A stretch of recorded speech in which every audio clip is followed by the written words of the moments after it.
Hey everybody and welcome. In this video I'm going to be discussing about how to install Proton VPN on a Kali Linux. So if you're using Linux, it is actually available for that as well.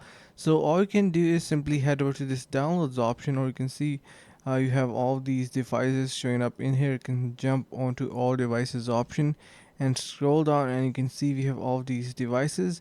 From here you can use anything that you like: iOS, Chrome and Firestick, and literally everything. So you can click on this get VPN option on your for your Linux, and you can also detect it using this auto detect feature. Then it is going to be providing you the best solution for your Linux. So that's how you can get it. And if you still have any questions, you can let us know. Also, one thing is important here, that you can get up to 64% off onto the plans offered by Proton VPN, and that is going to be really great if you avail. So make sure to try that out, and you can get VPN and also 64% off on paid plans. So that's it.